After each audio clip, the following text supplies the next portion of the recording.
Effects pedals on brass instruments, wind instruments. Man, very, very cool. I've been playing around with this stuff lately, and I'm just going to post a quick rundown of some stuff that I've been using very, very quick, just to kind of stimulate a conversation, see what other people are doing, and what kind of success they're having, and how they're using things musically. Um, yeah, my whole thing. Quick rundown. I haven't used effects for a lot of years. I got into it for a while.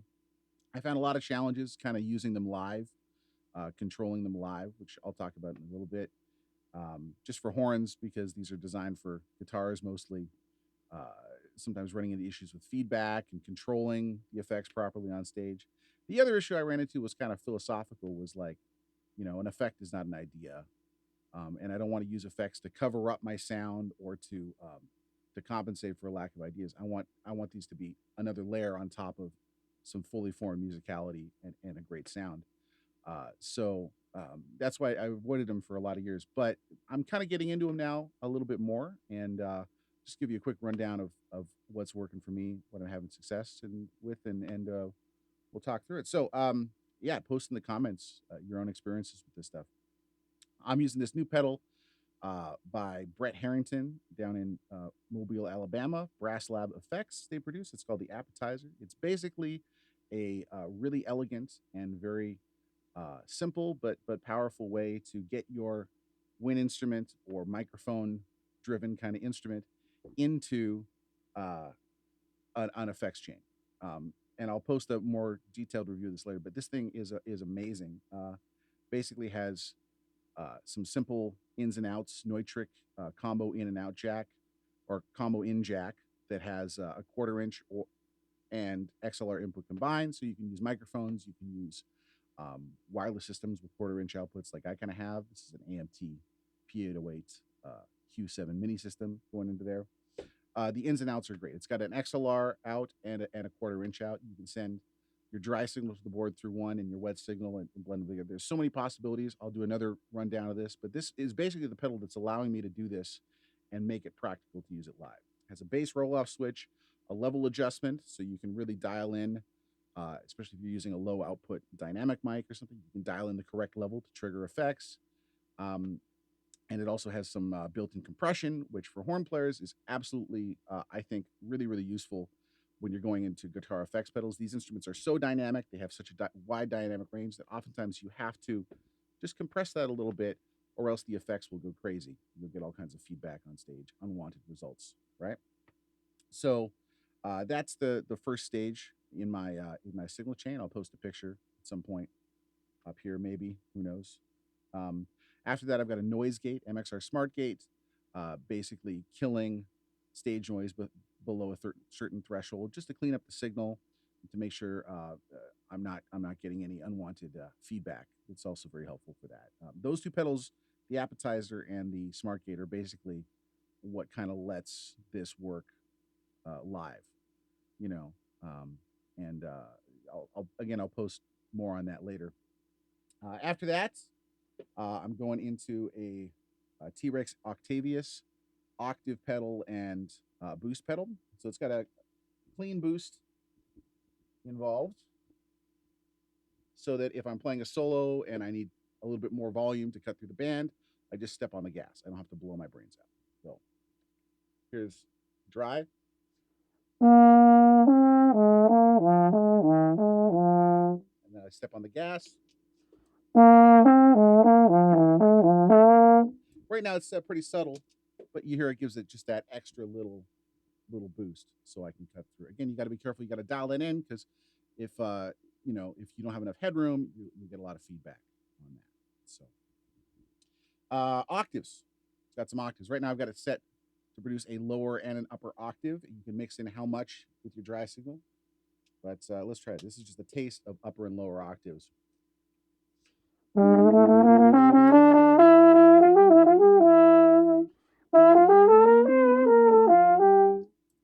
Yeah, Yeah, just a little bit, not too much of the high octave. I could add a little bit more to that, but you kind of get the idea. You got some octaves available to kind of thicken your tone a little bit for solos or to cover a horn section thing. After that, I have a Dunlop CryBaby Mini wah pedal, and actually that's kind of engaged already. So right now, it's a foot pedal, so the filter is not engaged. And then when I press on it, we get this wah effect triggered. It engages the filter. So you can use this as an expressive tool. That's what I was doing at the beginning, just kind of tapping some four on the floor stuff while I'm getting funky. You can hold the note, modulate it, right? Or you can play repeating licks, right? And kind of modulate the tone with that. There's all kinds of possibilities with this. I'm still kind of discovering them. I will be adding to this pedal board a Seamoon FX Funk Machine, which is the kind of Brecker Brothers touch wah envelope filter, and I'm excited to try that out and post some some cool sound examples. I'm going to turn off this envelope filter here, show you some of the other stuff I'm working with. Here is a flange. This is the Mooer Mod Factory Mark II. Fairly inexpensive pedal that has a lot of useful sounds, but the most useful one I've found is this flange effect.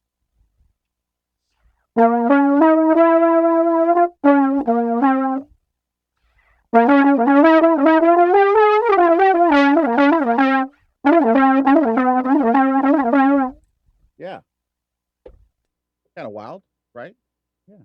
I have a Sonicake, fairly inexpensive but good sounding Fazy Cream pedal, which is like a kind of I think it's kind of like a EHX Big Muff clone. It's a fuzz. And give you some of that.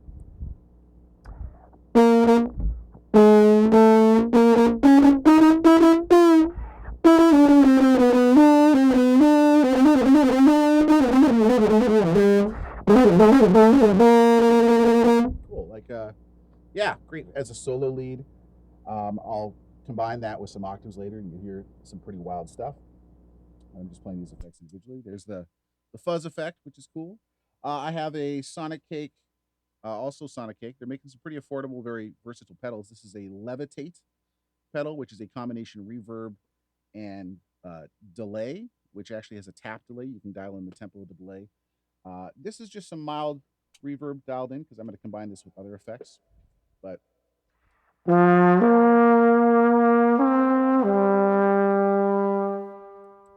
sorry, yeah, a little mild reverb just to kind of warm things up, give an interesting tail to the sound. More on that later. A lot of control on this pedal. You can make it sound like you're in a cavern, or you just be some very subtle reverb. This is something in between that. Delay, so it'll repeat what I say. Or what I play.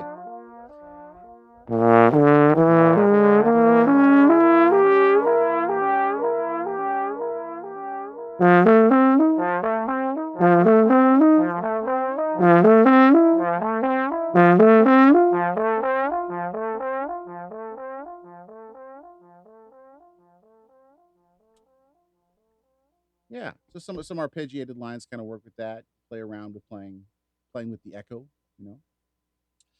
And working on combining some of these effects in interesting musical ways. A lot of combinations that just won't work, but you can find some very interesting combos too. So here's a little one of my favorites. Here's some fuzz, Fazy Cream plus some octaves from the T-Rex Octavius.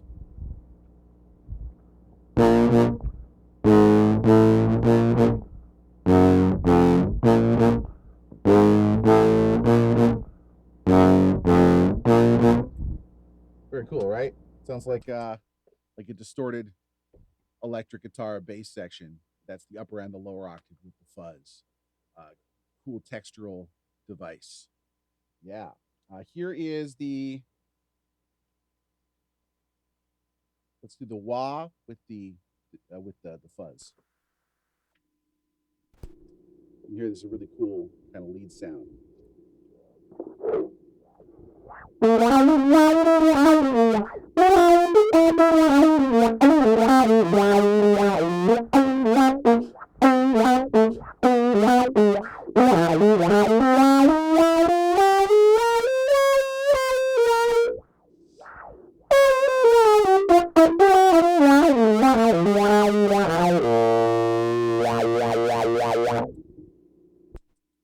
Pretty wild. That's the fuzz after the wah, like I ran it down for you, because you want the cleanest possible signal going into the wah for that envelope effect, and then adding the fuzz on top of that at the end. That's kind of really hard to control live. You got to dial that in so there's no feedback or no big issues. But it's pretty wild. Yeah, all of these effects combined with a little bit of reverb can really liven them up or give them another dimension in a sense, right? So here's some reverb combined with a few different other effects. So here's reverb with the envelope filter by itself.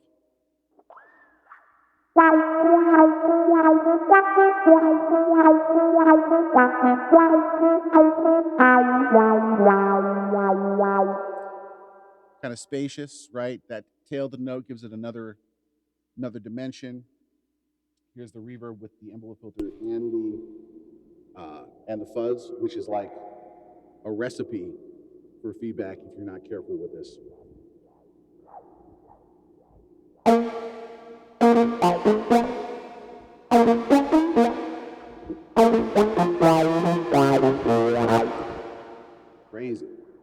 Crazy stuff. Yeah, some reverb with the flange.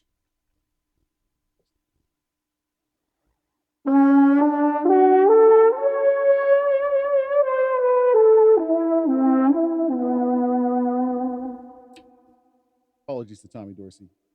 Had to do it. Yeah. So, lots of different combinations, lots of different possibilities. Um, I mean, reverb, octaves, and fuzz.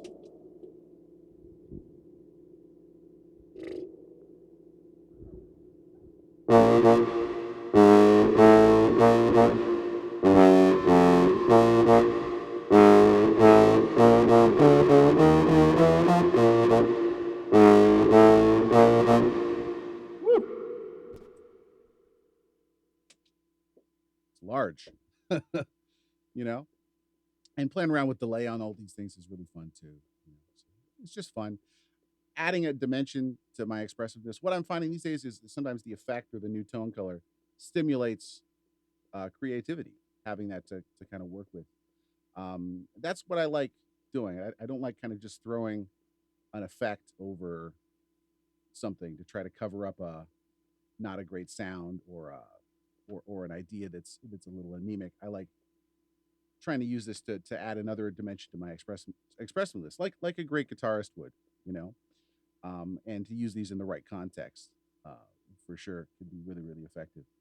Um, anyway, I'm having a ton of fun exploring these, and chime in the comments if you're also doing on a similar journey, or you like what you're hearing, or you don't like what you're hearing, or you've got some tips and tricks. I feel like guitar players and bass players might be way ahead of me, in terms of all this these electronics, and I'm anxious to hear your comments. And yeah, have a great Sunday.